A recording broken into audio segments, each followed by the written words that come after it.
Om Namo Bhagavate Vasudevaya. Reading from Srimad Bhagavatam, Canto 1, Chapter 1, text number 20. Tritvan tila karmani saha ramena kesava atimartyani bhagavan gruda trapatamanusaha. Translation and purport by His Divine Grace Bhaktivedanta Swami Srila Prabhupada. Lord Sri Krishna, the personality of Godhead, along with Balram, played like a human being, and so must he perform many superhuman acts. Purport by His Divine Grace Bhaktivedanta Swami Srila Prabhupada. The doctrines of anthropomorphism and zoomorphism are never applicable to Sri Krishna or the personality of Godhead. The theory that a man becomes God by dint of penance and austerities is very much rampant nowadays, especially in India. Since Lord Rama, Lord Krishna, and Lord Chaitanya Mahaprabhu were detected by the sages and saints to be the personality of Godhead, as indicated in revealed scriptures, many unscrupulous men have created their own incarnations. This process of contracting an incarnation of God has become an ordinary business, especially in Bengal. Any popular personality with a few traits of mystic powers will display some feat of jugglery and easily become an incarnation of God by popular vote. Lord Sri Krishna was not that type of incarnation. He was actually the personality of Godhead from the very beginning of his appearance. He appeared before his so-called mother as four-armed Vishnu. Then, at the request of the mother, he became like a human child and at once left her for another devotee at Gokul, where he was accepted as the son of Nanda Maharaj and Yashoda Mata. Similarly, Sri Baladeva, the counterpart of Lord Sri Krishna, was also considered a human child born of another wife of Sri Vasudeva. In Bhagavad Gita, the Lord says that his birth and deeds are transcendental and that anyone who is so fortunate as to know the transcendental nature of his birth and deeds will at once become liberated and eligible to return to the kingdom of God. So knowledge of the transcendental nature of the birth and deeds of Lord Sri Krishna is sufficient for liberation. In Bhagavatam, the transcendental nature of the Lord is described in 9 cantos, and in the 10th canto, his specific pastimes are taken up. All this becomes known as one's reading of this literature progresses. It is important to note here, however, that the Lord exhibited his divinity even from the lap of his mother, that his deeds are all superhuman. He lifted Govardhan Hill at the age of 7, and that all these acts definitely prove him to be actually the Supreme Personality of Godhead. Yet, due to his mystic covering, he was always accepted as an ordinary human child by his so-called father and mother and other relatives. Whenever some Herculean task was performed by him, the father and mother took it otherwise, and they remained satisfied with unflinching filial love for their son. As such, the sage of Naimisaranya described him as apparently resembling a human being, but actually he is the supreme almighty personality of Godhead. This ends the Bhaktivedanta purport.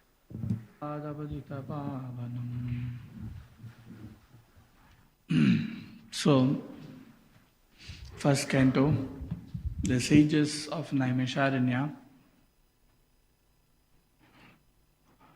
are inquiring to begin with from Suta,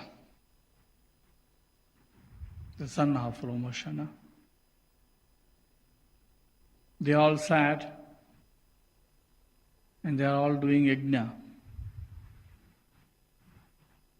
for many years. And finally they realized than doing these different yajnas with smokes, offering oblation to the fire, the best yajna is to talk about the Supreme Personality of Godhead. So, Romahashana was supposed to do that, but however, Romahashana was killed by Balaram because he was quite proud of his knowledge and he did not respect Balaram. Then his son Suta was told, because Suta heard from Sukadeva Goswami the whole Bhagavatam which was narrated. So he was selected to speak. What was spoken by Sukadeva Goswami? And Sukadeva Goswami spoke what was spoken by many people, including Maitreya and Vidura. So Bhagavatam is knowledge which has been spoken by many people and accepted by many people and performed by many people, and performing which one has got perfection. So it is a time-tested process of Krishna consciousness or time-tested process of spiritual life where one can advance and get to the goal of life, which is liberation from this material body, liberation from this material world. By the way, did you get the meaning? Just read it out.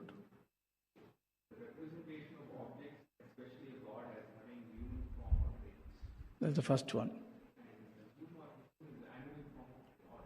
Annual? The representation of objects, especially God, as having animal form or human. Okay. So, not accepting the Lord as an avatara. Avatara means he exists somewhere and is coming down. There's always a original form of an avatara, and he takes, not the Avatar movie. People are learning and creating all these ideas from the Shastras without accepting the Shastras.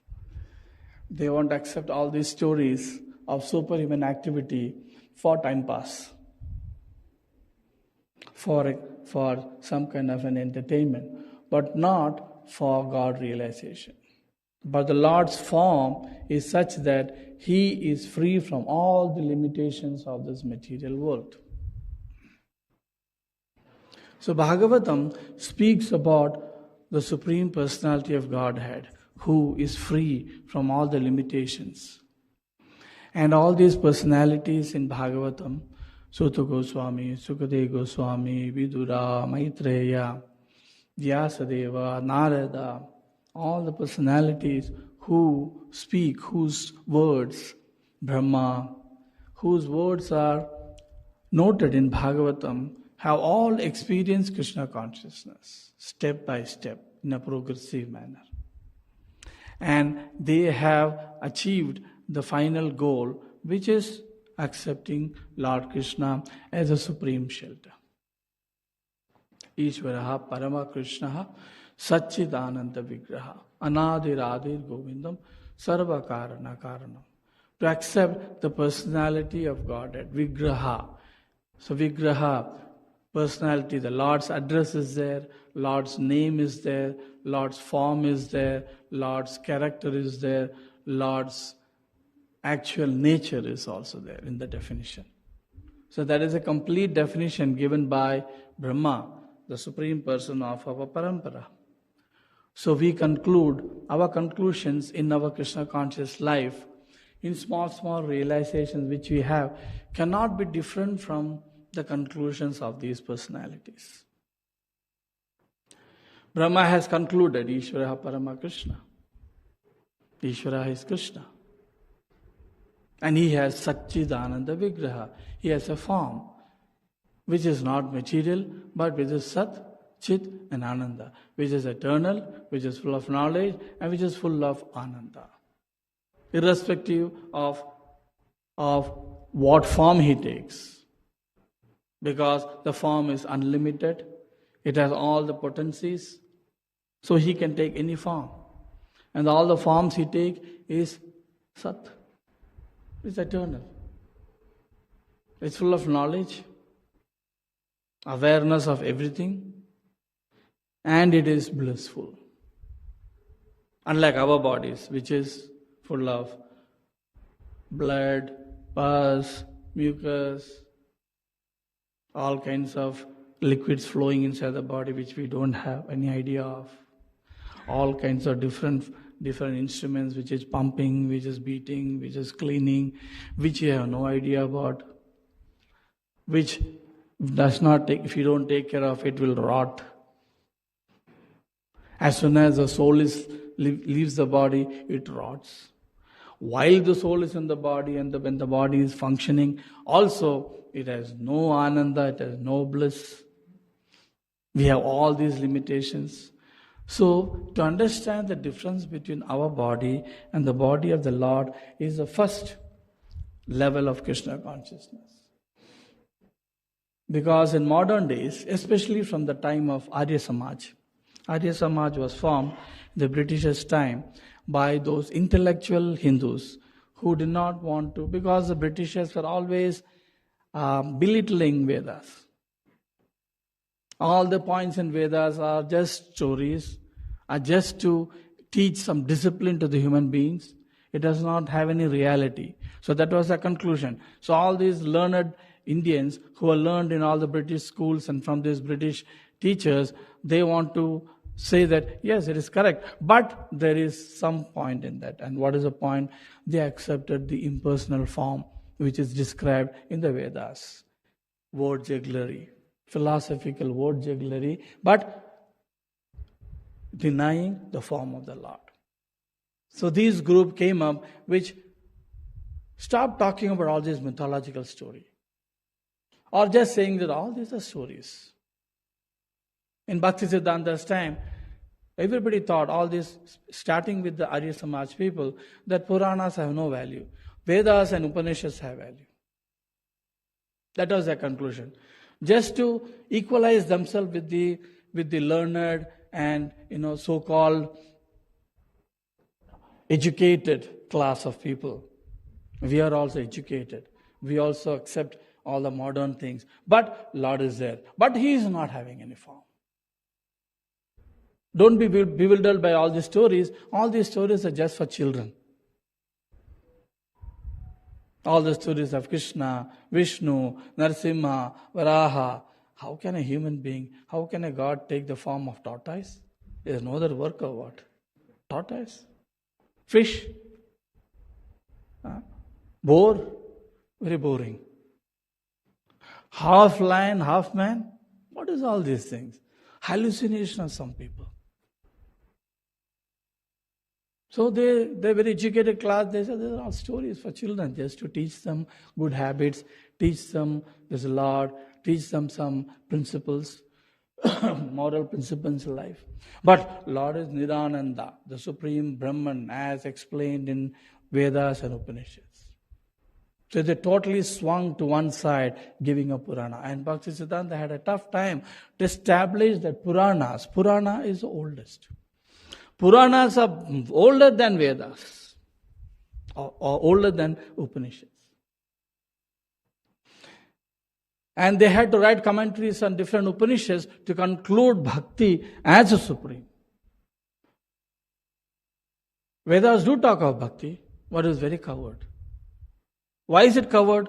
Because in the creation itself, they don't want unintelligent, Shudra mentality people to understand the Supreme Lord. Why? Because the Shudra mentality is always exploitation. Brahmanical quality is always doubt-telling. These are the two qualities you see in the material world. Either I exploit everything for my sense gratification, or I can utilize it. So a devotee, a Vaishnava, his qualification is that he utilizes things for the Supreme Lord. Just like a son, he will utilize all the riches of the father to increase the business of the father. But a bad son, he would exploit everything and waste everything. So these are the two classes of people. So when Shudra mentality people understand the Vedas, they will exploit it. Hence, the Vedas were always kept away from them, not because they were not qualified, not because they were not equally qualified to learn, but they are not qualified in their character, in their Brahminical qualities, in their quality of surrender. When you don't have the quality of surrender, then you would exploit even the Vedic knowledge. So the Brahminical people, they would learn this. But the Supreme Lord's position in the Vedas is very, very covered, guhyam. It's covered and kept. And the Upanishads, which are supplementary to the Vedas, are experiential knowledge of the great rishis. So Upanishads are all written by great sages. But they have expounded bhakti in that. But these rationalist people, they kept it aside and they thought Vedas and Upanishads are great. Where there is form of the Lord is not given. But we all know great Upanishads, Mandukya Upanishad, all these different Isha Upanishad, these Upanishads give the form of the Lord. In fact, the Upanishad says the Lord is an autocratic person, that he will give bhakti to only person who is totally dedicated and who is favored by the Lord. And the Lord can favor anybody and anybody he wants. No qualities, no qualification. If the Lord wants, he will confer bhakti on that person. He does not look for any other qualification. He is an autocrat. Now, to accept the autocratic position of the Lord, Shudra mentality will not work. We are all having Shudra mentality. Shudra mentality means I don't want to be subservient. Rather, Shudras are the modern world, not the old Shudras. Old Shudras are subservient. But the modern Shudras are intelligent Shudras, educated Shudras. And educated Shudras means I don't want any boss. I am the Lord. So the Shudra mentality cannot accept an authority. And the Vedic Shastras are such that only if you accept an authority, you would get the knowledge. These are contradictory. I don't want to accept a Lord, I don't want to accept a leader, but I want to know who is God. That is not possible. The process of understanding Lord is to be humble, subservient, surrendered, serve, then earn the mercy and you get the Lord. Because permanently a living entity is subservient. Constitutionally, living entity is subservient. So the modern age people can never accept Lord Krishna, Lord Balaram as the Supreme Lord. And the Lord doesn't care. That is the Lord. There are so many lords in this material world. They care a lot that they are lords. But the Lord is a person who doesn't care that he is a Lord. He doesn't care you accept me as God or not, because I am God. But the modern gods like us, we want to show that I am Lord. So I control people. I manipulate. That is politics. Right? Human lords want to show that they are Lord, and they'll do anything and everything to conclude their Lord. They will advertise. But Krishna doesn't advertise. Right? Krishna can turn the mind of everybody, and all newspapers say, yes, Krishna is the Supreme Lord. All newspapers say, even people accept. But the Lord does not look for popularity. So when truth is there, popularity may not be there. So many people want to accept truth which is very popular. And that is a problem in modern age. That person who is most popular must be the right person. But the popularity of this material world is purchased popularity. Either with money or with one's karma. If you are karmically very, very strong person, you will be popular. But just because you are popular doesn't mean that you are Lord. In olden days, like in 70s, 80s, 90s, the biggest trip was for people to say he is Bhagavan. This Bhagavan, that Bhagavan, so many Bhagavans had in Prabhupada's time. So Prabhupada explains people want to be Bhagavan by small, small tricks or mysticism. maybe mystic, or mostly it is trick, 99% is trick, create ash, useless stuff, and people call him Bhagavan. But modern days, people have understood. Human beings are not fools, so I cannot call myself Bhagavan. So the latest trip is to call oneself Guru. That is the latest trip. I can't call myself Bhagavan. That is out of question because you cannot fool people. Not only that, I don't even have karma to create bhasma, to create ash. At least those Bhagavans had some power to create ash. The modern Bhagavans don't have power to create ash. So they have stopped talking about themselves to be Bhagavan, but they are all pure gurus.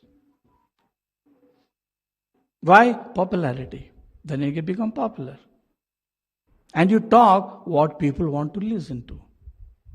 You don't talk what Shastras say. In fact, they say don't read Shastra because you will be contaminated by Shastra. You will be biased. You have to create knowledge on your own. It doesn't matter what stupid things they are talking. So this is the model. So gullible people, they get attracted to these things, not to the Supreme Lord, Krishna. Not only in the modern age, there was the period of Duryodhanas and Karnas who never accepted Krishna.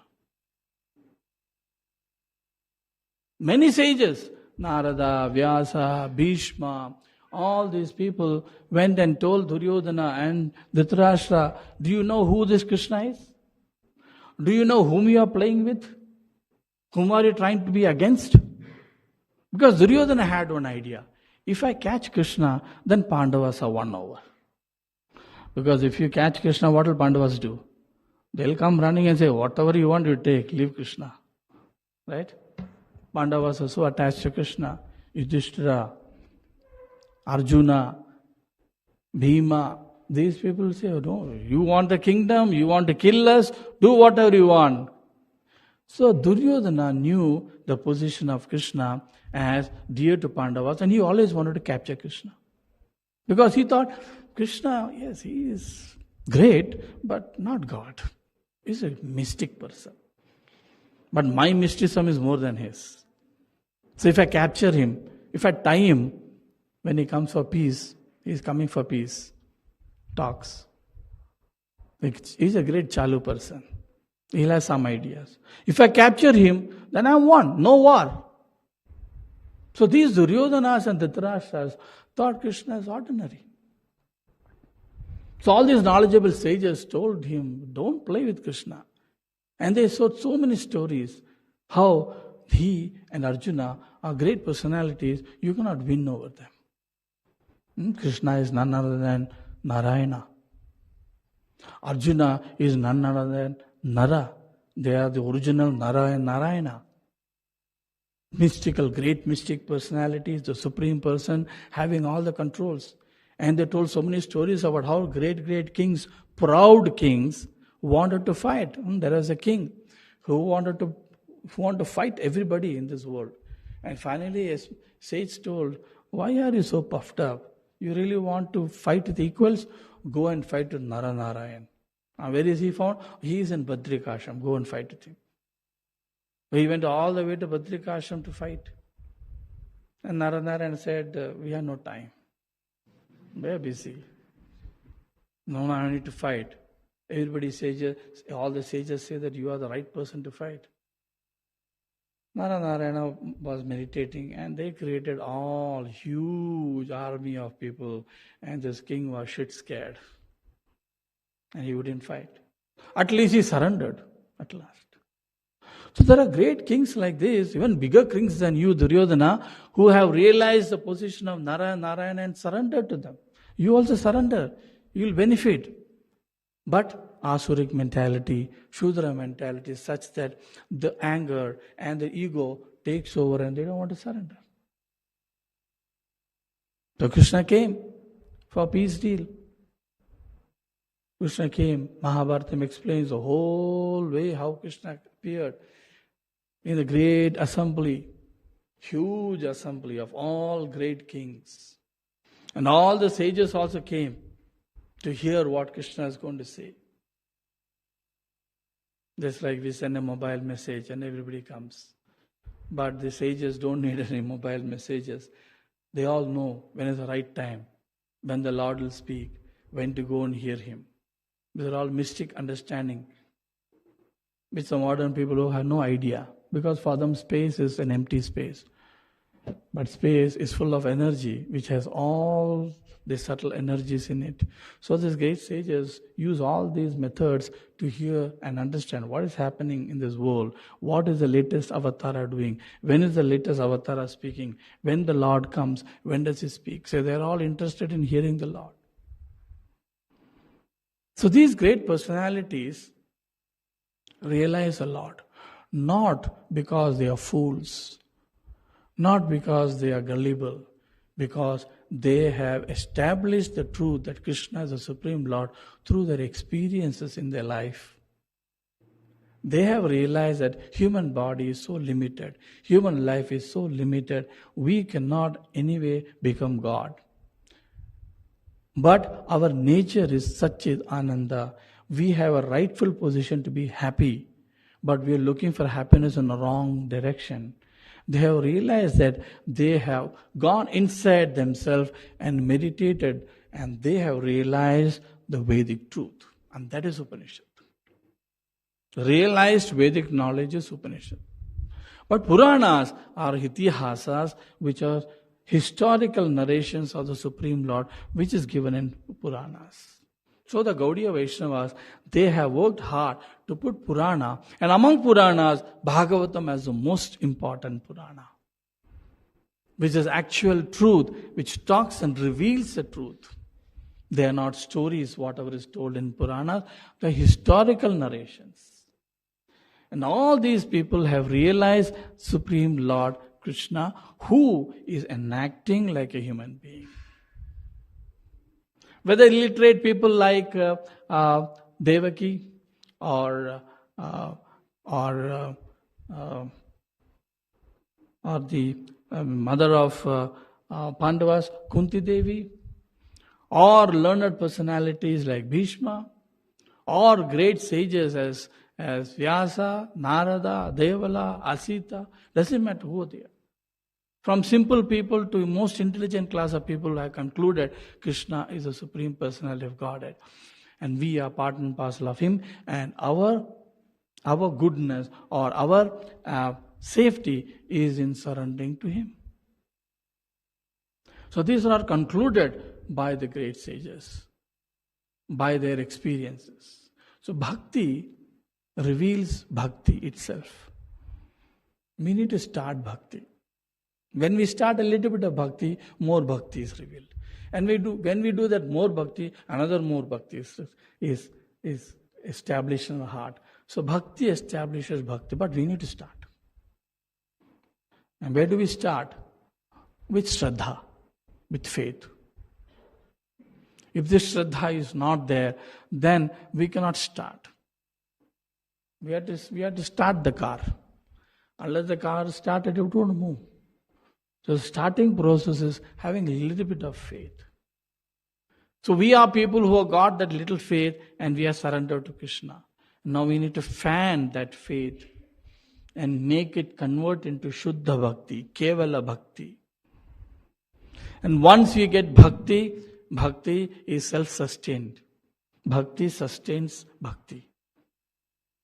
There's no question of outside push needed to get Bhakti. Now we are pushing ourselves so many things to get Bhakti. So much of struggle, bodily struggle, mental struggle, push from others. So many requirements are there for us to do Bhakti. Because Bhakti is very, very Komala. But this Komala Bhakti, once it is fanned, it becomes very, very strong. So we don't need anything else. Bhakti can sustain itself. Example is given like a person who is eating. A person who is hungry and is eating, he feels satisfaction on his own. You go and ask him, you are satisfied? Yes. How do you know you are satisfied? No, I know I am satisfied. But how do you know you are satisfied? I am satisfied. Bhakti is like that. Once you gain Bhakti, you are satisfied. By itself. So Bhakti has this tendency. It provides more bhakti and it sustains itself. So these great personalities have done that. And that is what we need to do. But we need to fan the bhakti. We are not able to fan the bhakti because we are giving importance to ourselves. Ourselves, when you say, we are not giving importance to the soul. If we are giving importance to the soul, then that becomes our own self-interest, swartha gatihi, and that is needed. But when we don't know who we are, when we think I am my intelligence, when I think I am my ego, where I have my priorities, when I think that I am a mind which has its preferences and non-preferences, then we cannot surrender. My ego is important. My popularity is important. My worship is important. My respect is important. As long as we go with this thought, bhakti will not flourish. Yeah, some spark is there in us, but that spark has to be converted. Always example is given bhakti with this story of making, we always say making of this jaggery, right? Good. If these malas are not removed, bhakti does not become pure. Just like when you make candy, you have to remove all the mucks which is coming out. Otherwise, candy will not be pure candy. It will be filled with dust. So our bhakti is filled with dust. Why? Because we have not removed all these anarthas. Kama, krodha, moha, mada, matsarya, puja, pratishtha, labha. I am woman, I am man, I am wife, I am husband, I am thin, I am thick, I am powerful, I am weak. Powerful has a pride, being proud, and weak people have the depression that they are weak. Both are wrong. Right? Self-pitying is also sense gratification. Because you are not that. You are not that mind which is depressed. Nor are you that mind which is very powerful. So unless we realize that we are simple souls supposed to surrender to the Lord, perform our bhakti yoga without any kind of comparison of importance, identifying the mistakes in others, glorifying the small goodness in oneself. This is our time.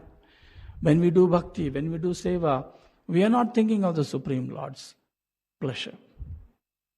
We are supposed to think of the Supreme Lord's pleasure. I am washing a pot. I am making a garland. I am cleaning a place. I am thinking about my importance.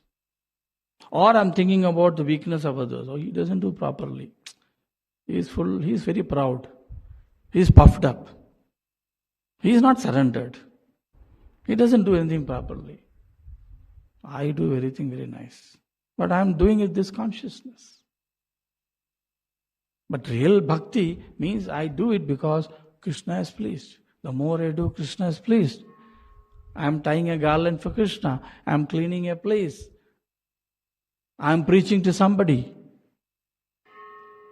So whenever we do bhakti, more bhakti is not coming because we are shutting the door with our importance. So with that mentality, we cannot understand Krishna. Today we are understanding Krishna because Krishna is very popular. ISKCON has made Krishna very popular, so I also want to be devotee in ISKCON.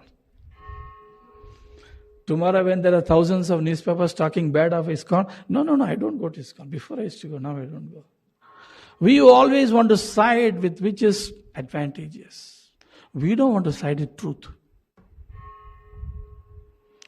But a self-realized person is he who sides with truth always, whether the truth is popular or not popular, whether it's accepted by thousands or not accepted by anybody. Truth is truth. And that is what Bhagavatam teaches. Bhagavatam doesn't make us gullible and weak to side with what is popular for our safety.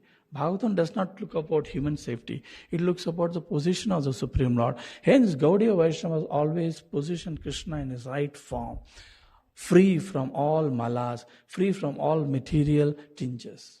That is the beauty of Bhagavatam, number one, and the beauty of Gaudiya Vaishnavism, such that they don't compromise for their name, fame. When we start, especially big institutions like us, when we become too conscious of the public popularity, truth will be given second position. The Gaudiya Vaishnavas don't do that. Truth is always first.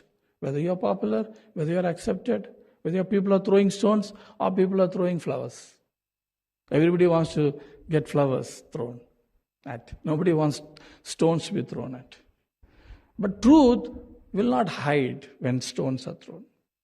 So Bhagavatam makes us very confident that Krishna is the Supreme Lord. He is the conclusion. He is the person to whom we have to surrender, and that is our benefit. Doesn't matter materially what is the position.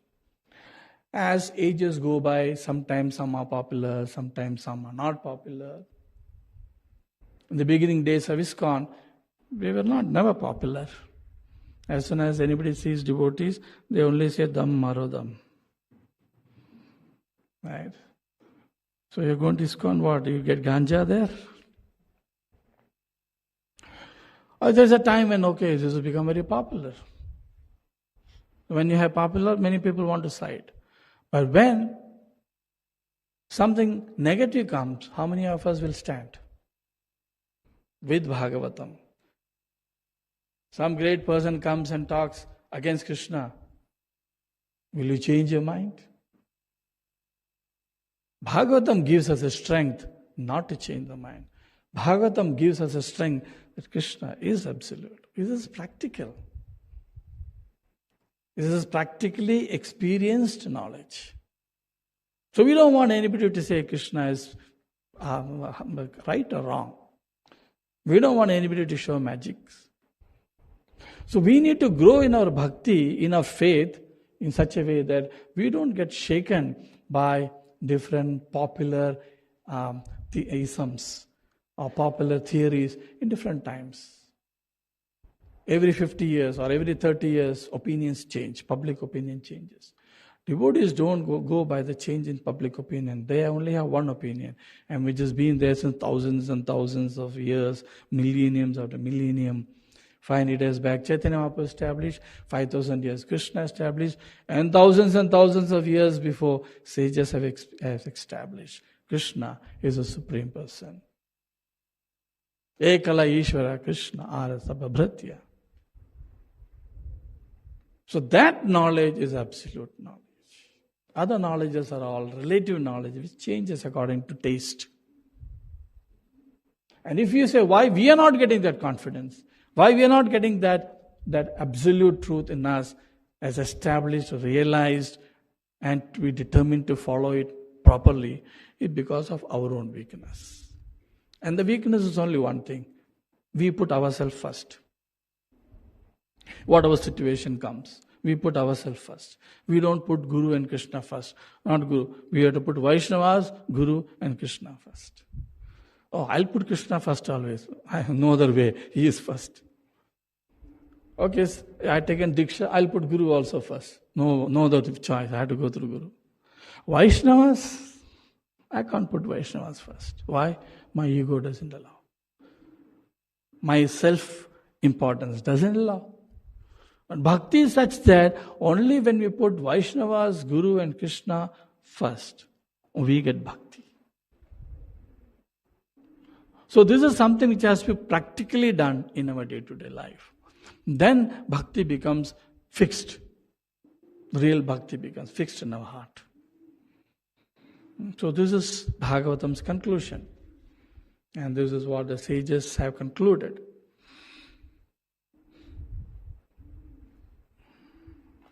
Any questions or comments?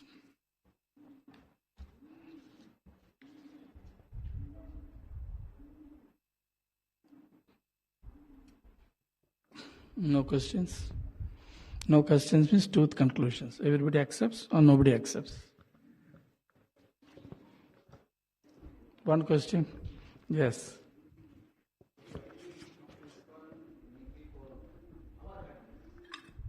Now we have Hare Krishna. Prabhu, we mainly come to ISKCON for our happiness. But now, as you said, we have to satisfy Guru and Krishna. The cat is out. We come to Krishna for our happiness. We come to go to temple for our happiness. That is the first thing we have to understand. We are not coming here for our happiness.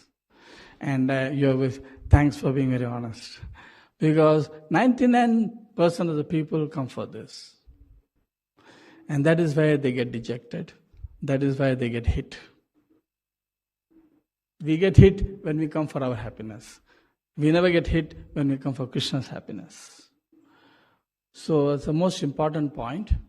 We have to come to Krishna consciousness for giving happiness to Krishna. Rishikena Rishikesha Sevanam.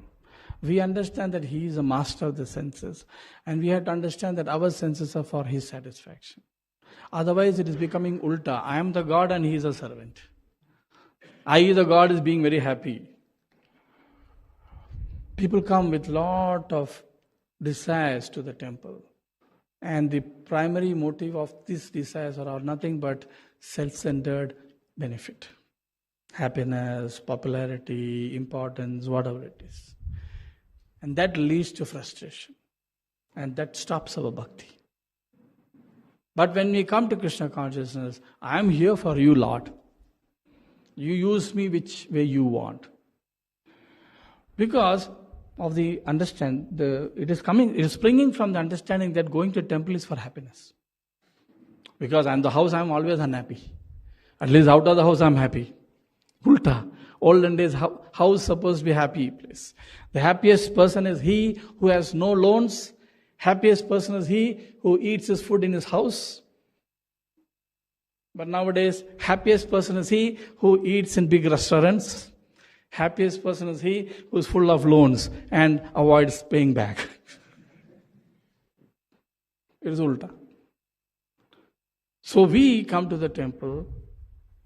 The understanding is, I'll be happy. All my problems will be gone. That is not the real case. That is a byproduct, being happy. Oneself is a byproduct because we are part and parcel of Krishna. When the root is sufficiently nourished, all the parts of the tree becomes nourished.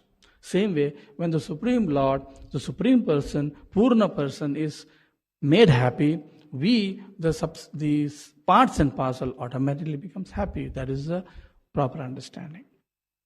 So people bring things, people give money.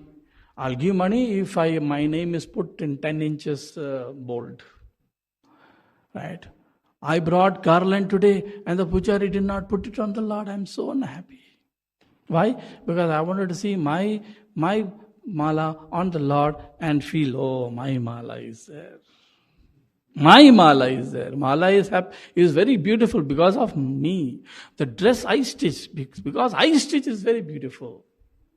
The pujari did not put the dress which I gave. Temple did not use the sari which I gave. My work is to give. Lord wants, he will wear it. Like yesterday we heard the story of Jagannath. Right? The Lord wants, he will. He will take the worst of the lotus, putrefied flower also. Because he is not seeing the flower. He is not seeing how beautiful dress you stitch. He is not seeing how much flowers you bought, how many rupees you gave, what you gave, what vehicle you gave temple, what material you gave temple. He is seeing what was behind that. Bhava grahi janadana. He is always bhava grahi janadana. He only wants the bhava in which you are doing it. He does not want really what you do it. He will accept it. But that is not what he is really looking at. He is looking with what bhava did you say? With what bhava are you preaching? Are you preaching to become a guru? Or are you preaching to glorify me, the Lord? Are you doing this service for self-respect and position and name and fame? Or are you doing it to please me? So Lord doesn't change. He is only looking for bhava. So we have to understand that. We are here to serve him. We don't want him to serve. There are two concepts. One is I am the center, and the other is the Lord is the center. When you make the Lord the center, the object and the subject. We go to the temple thinking that we are the object. We are the subject. We think Lord is the object. Lord is not the object. You are the object. Or we are the object. Lord is seeing you. The Lord is seeing what you are doing. The Lord is seeing how you are doing. Ours is ulta. I go and see the Lord. I do for the Lord. Right? So that is different. So when I make the Lord the center, and I am the object of the Lord is seeing me. So our pleasure, our happiness is automatic. It's naturally there, it is automatic. But when we go only for our sake to the temple, if we go for our sake to the organization, then we can get disappointed. Many times this is what happens. In the beginning we are very enthusiastic. Later on we are not enthusiastic because we put ourselves first. So if you experience this, put yourself last and see. Nothing will happen. Your food will come, your life will go on. But the mind will fight. And that is the internal fight which we need to do with Shastra, with the knowledge, with Bhagavatam, with Gita, with the slokas, to remind ourselves that how I am the last. I am not the actual important person. The Lord is. So entire Krishna conscious life is nothing but this. How we can put others in the front and ourselves last. And that is what the Lord wants.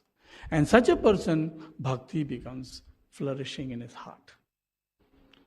Otherwise, we always ask, what will you do? What will I get? Same thing, what will I get? If I give 1 rupee, what will I get? If I come to Krishna and say, what will I get? You won't get anything. Rather, he will take everything that you have. But if you tell that, nobody will come. So yes, in the beginning we may preach, come, take nice prashadam, you are taken care of, etc., because of my weakness. Rupa Goswami is always sad. Rupa Goswami and Sanatana Goswami are always sad. Why is Chaitanya Mahaprabhu giving us importance? Right? Chaitanya Mahaprabhu will always criticize and fire. Who is that person, the old person? Who gives sandal to the Lord Chaitanya, the older personality? Forget his name.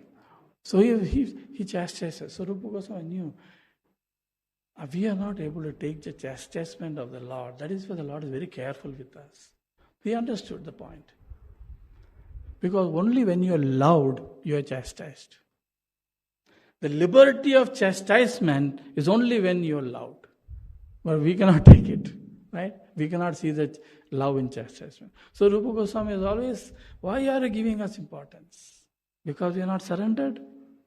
Because when you are surrendered, you give up yourself to the Lord. And you don't care whether the Lord is glorifying you or the Lord is chastising you. For you, the Lord is Lord. As Chaitanya Mahaprabhu's prayers himself. Whether you accept me or you don't accept me, you embrace me or you kick me away, you are always my Lord. So that is the conclusion of bhakti. So very important point, as we said, we need to come here to give. Not only people who come here, people who stay here also. People who stay here also have to be giving only. We cannot be receiving. So when we are always giving ourselves to the Lord, we are given the life. People are inside the temple are given the life. But every day we are carrying out our life. So that doesn't grow, then bhakti doesn't grow. And people who come to the temple from outside have to come with the mentality of giving and not taking back. Taking back subtle happiness, subtle pleasure. I'm giving money. So in one sense I'm charity. I'm giving away 1 lakh rupees. So my bank balance is less by 1 lakh. I'm giving it for what? To get name, fame. He is a great congregation devotee. He always gives. Tomorrow another rich man will come, richer than you, and he'll give more. Then you'll be sad because my number is gone. But if I was giving to Krishna, not because of earning something from him, then I'll always be happy.